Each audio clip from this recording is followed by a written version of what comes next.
We all know these places, they feel strange. Not quite here, not quite there.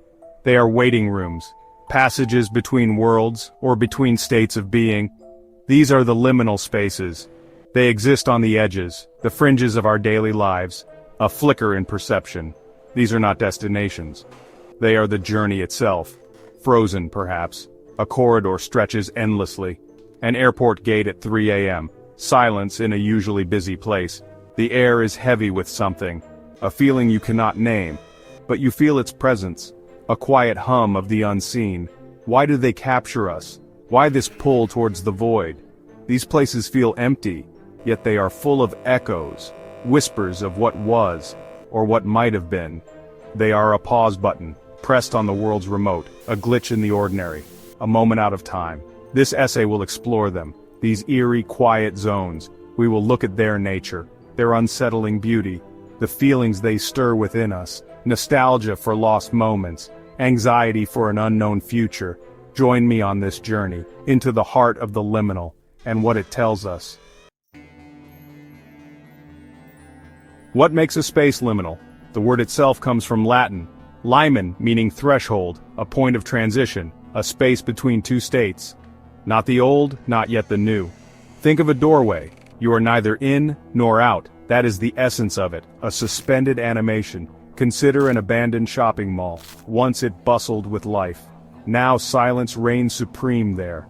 Shops are dark, empty shells. Mannequins stand like ghosts. Faded advertisements promise joys.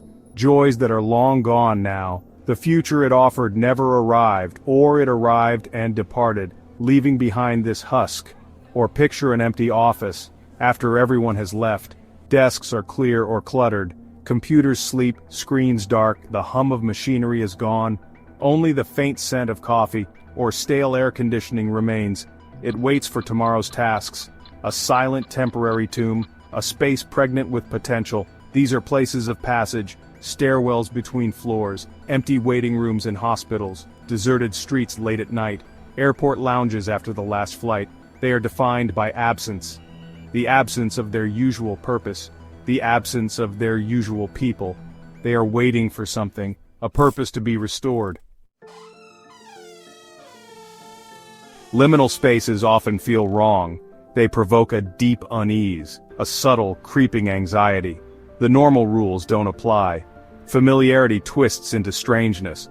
You are there but not quite. The silence is too loud, the emptiness too profound.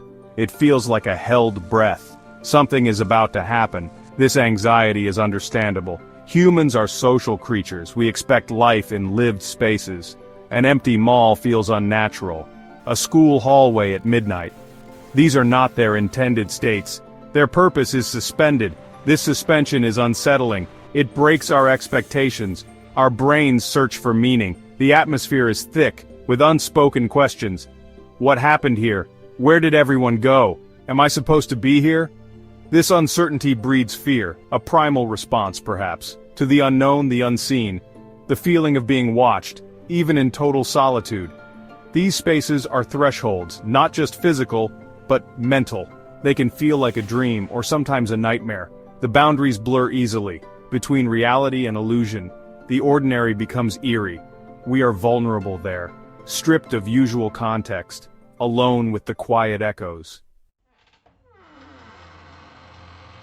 Section 4. The brain's backrooms, nostalgia, unease, and the familiar unmoored. Our brains react strongly to these transitional zones. It is not just random fear. The familiar becomes unfamiliar. This is called the uncanny. Nostalgia often surfaces in these empty landscapes, a longing for a past, sometimes imagined. An empty school evokes youth, an old arcade, childhood joys. But this nostalgia is tinged with sadness. The joy is no longer present.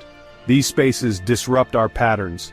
Liminal spaces break routine, a corridor that seems too long, a room with no clear purpose. This lack of resolution is key. It creates mental dissonance, the feeling of being stuck. This is central to liminality, stuck between states of being. Our minds seek narrative, closure. They offer only the in-between, a persistent, quiet hum of what is no longer there. Section 5. Viral phantoms, liminality, and memes and online spaces. The internet loves liminal spaces. They have become a phenomenon, especially on social media. Images of empty hallways and strange rooms are widely shared.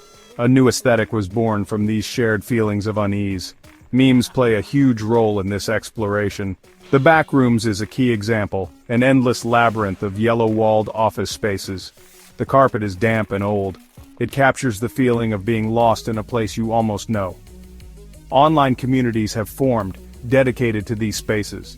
People share their own photos or artistic renderings. They discuss the feelings evoked, the shared nostalgia, the anxiety. It is a way to connect over a very specific feeling, a modern form of folklore created in digital realms. This online fascination shows something. A collective yearning perhaps, or a shared sense of displacement in our fast-paced modern world. These spaces offer a pause, a moment to feel something different, even if that feeling is unease. They reflect a modern condition of transition and uncertainty, made visible by the web. Section 6. Projected hauntings, the liminal in film and games. Pop culture often uses these spaces to create specific moods. Horror films love them dearly. Think of an empty hotel like in The Shining. The Overlook Hotel is vast. Its corridors are endless. Its ballrooms are silent, full of ghostly presences. A perfect liminal nightmare. Video games also explore this. Many games create eerie worlds. Silent Hill is a classic. Its foggy streets, empty buildings, they are deeply unsettling. The player feels isolated, trapped in a decaying reality. These environments are characters in their own right, amplifying the fear and dread. Why are they so effective in film and in games? They tap into primal fears, fear of isolation, the unknown, fear of being trapped. The lack of human presence makes any eventual threat feel much more potent. The silence builds tension, waiting for the inevitable jump. These media amplify the feelings, the anxiety, the nostalgia. They give form to the formless. The vague unease we feel in real-world liminal zones is made concrete, narrative.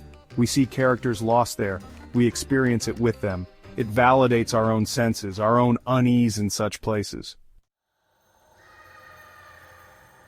Section 7. Navigating the now.